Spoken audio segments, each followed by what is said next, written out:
Baik, pimpinan dan semua anggota Badan Anggaran yang saya hormati, koordinator pemerintah, para deputi dan jajarannya yang saya hormati,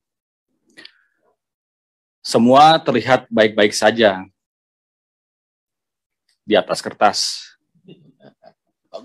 Kita semuanya juga sangat menikmati presentasi yang disampaikan para perwakilan dari pemerintah yang hari ini kita ikut memberikan masukan sebagai anggota DPR yang mewakili rakyat kita masing-masing.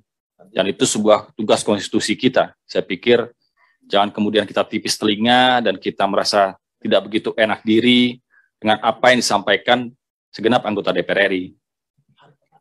Saya juga tidak ingin menyederhanakan semuanya. Saya tahu menjadi eksekutif juga tidak mudah-mudah begitu saja, seperti selayaknya anggota DPR yang menyampaikan pandangannya secara kritis. Tapi tentu kita juga ingin melihat extra effort yang dilakukan oleh pemerintah dan seluruh staf dan ASN dari negara yang bertugas di pusat dan di daerah. Kita ketahui sekarang tahun 2022, berarti kurang lebih sudah 8 tahun, kita punya 2 tahun lagi untuk melakukan itu semuanya. Dan sekarang kita masuk pembicaraan tahun 2023 yang masih dalam suasana ketidakpastian. Adanya masih pergerakan pasar global di tingkat nasional yang terus dinamis. Kita juga masih merasakan dampak yang luas dari masihnya ada perang Ukraina dan Rusia. Ditambah lagi kita juga masih belum optimal dalam pembangunan di regional dan di domestik kita akibat dari pandemi yang berkelanjutan hingga hari ini. Kita menuju ke arah rebound. Sementara itu kita juga masih merasakan ada inflasi yang cukup dirasakan oleh rakyat. Harga-harga sembako juga tinggi. Belum lagi juga BBM, gas, TDL juga saya dengar juga akan dinaikkan di bulan Juli. Ini semuanya memberikan keberatan dan membuat rakyat kita semakin berat. Berat, Pak. Dan ini tidak main-main. Bagi kita di sini sih tidak merasakan secara langsung, tapi masyarakat kita, kelas menengah, kelas miskin dan setengah miskin ikut merasakan dampaknya. Yang hari ini kita lihat tentu angka kemiskinan pengangguran juga terus menganga. Semoga kabinet gotong royong yang hari ini juga sudah diperkuat dengan tambahan energi baru, dapat menjawab itu semuanya, permasalahan bangsa, karena sebentar lagi di tahun 2024 pemilu. Kita tidak ingin pemerintah negara tidak fokus untuk menyelesaikan permasalahan bangsa. Kita bisa bayangkan nanti ketika para pemangku hajat kita juga ikut malah justru berkampanye, bukan malah memastikan beberapa program yang kita bahas hari ini terlaksana.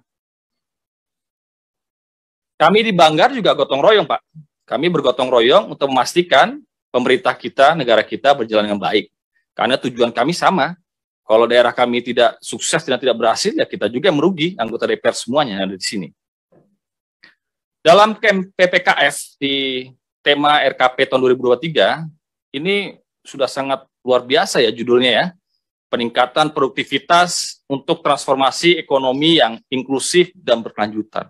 Kata-kata inklusif itu sangat penting di hadapan masyarakat. Berarti negara hadir, negara berpihak pada rakyat, dan negara ingin melakukan pembangunan secara berkelanjutan. Tetapi hasilnya apa? Ketika hari ini kita juga mendengar masih banyak jeritan masyarakat dan ketidakpuasan mereka terhadap beberapa policy yang mungkin belum sampai dan tepat sasaran di hadapan mereka luas. Menuju target pertumbuhan 5,3 hingga 5,9, it's a good news. Sesuai sasaran dan arah kebijakan adalah cerita yang baik. Pengurangan kemiskinan, pengangguran, dan peningkatan kesejahteraan rakyat juga merupakan cerita yang baik yang bisa ditulis dalam sebuah asumsi makro. Tetapi dalam implementasi yang tadi juga disampaikan pimpinan dan semua anggota, itu juga merupakan hal yang tidak terelakkan. Rencana yang baik, implementasi yang baik, hasilnya pun menjadi baik. Siapa yang bertugas di sini? Tentu semuanya. Tidak hanya Bappenas, tidak hanya Kementerian Keuangan, tetapi seluruh kementerian, daerah, dan kami semua yang akan mengawalnya.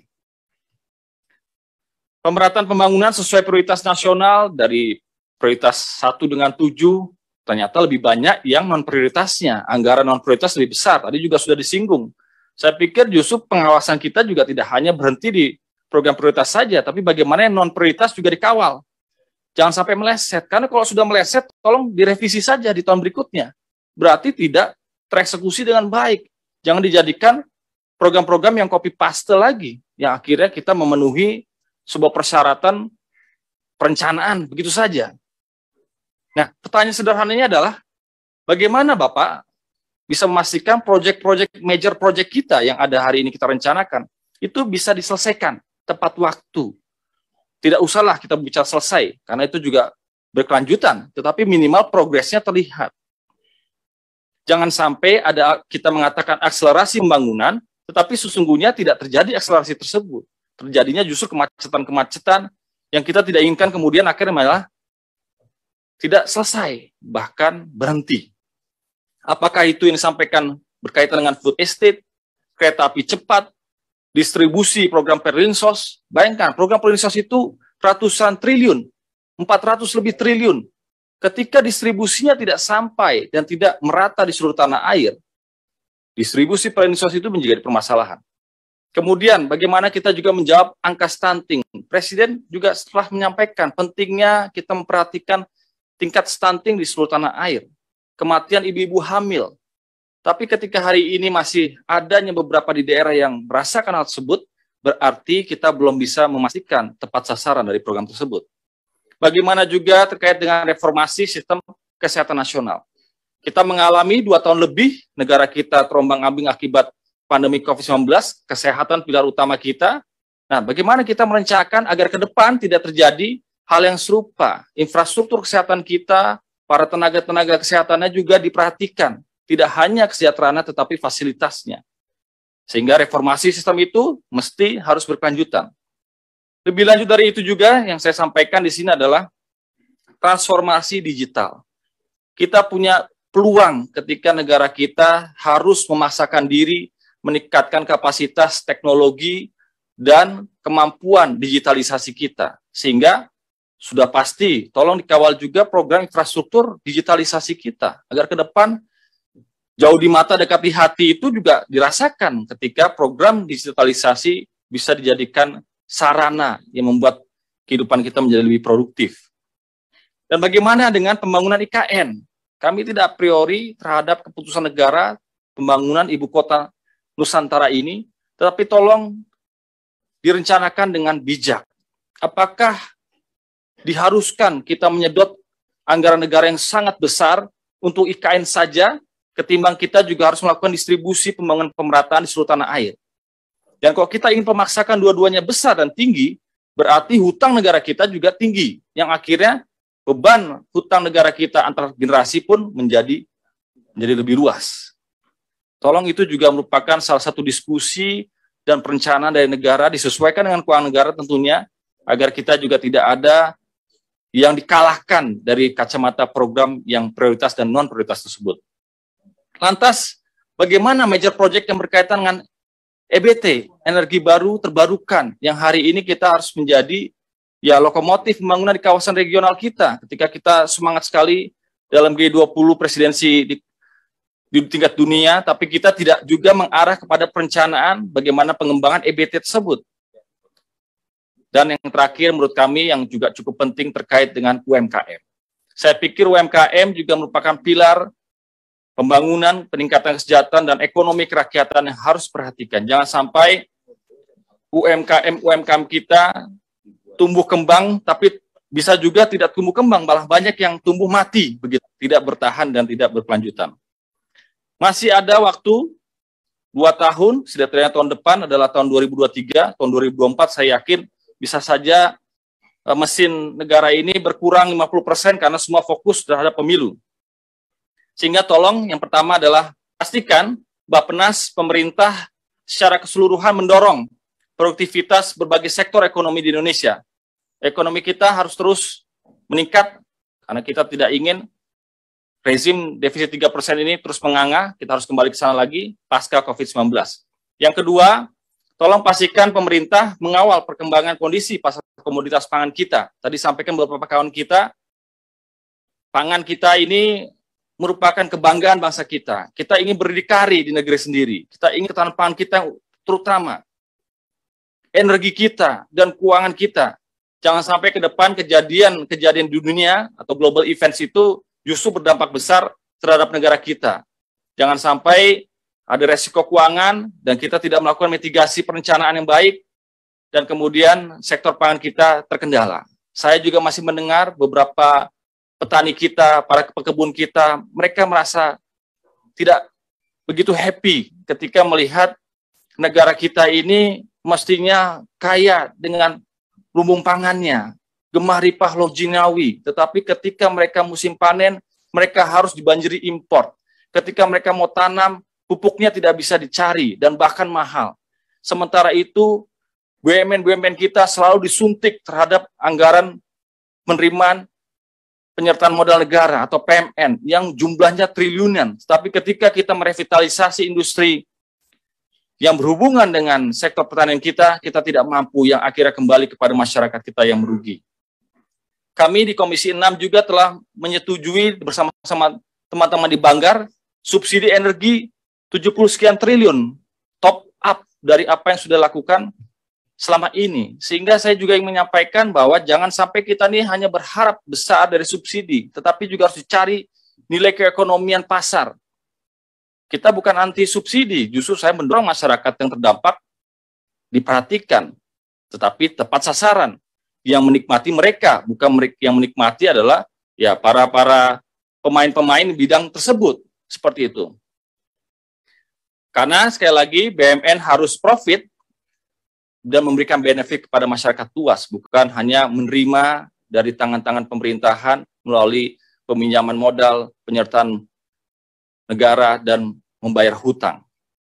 Yang ketiga, tolong pastikan pemerintah dalam mengawal dan laju pengurangan kemiskinan itu juga memperhatikan kesejahteraan rakyat melalui pemberian perlinsos tersebut. Tadi saya sudah mention sedikit, tadi pimpinan juga ada yang menyampaikan hal tersebut.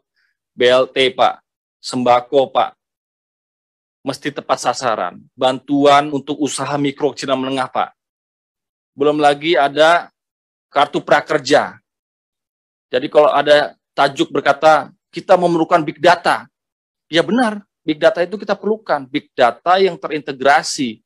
Supaya kementerian-kementerian tidak berdiri sendiri, semuanya punya anggaran masing-masing, semuanya bisa mengeksekusi, yang akhirnya belum tentu diterima juga, tetapi jumlahnya signifikan dan besar. Jadi tolong dalam meramu sebuah perencanaan negara dari semua KL, dipastikan diterima cara-cara yang lebih terintegrasi terkait dengan data dari distribusi perlinsos.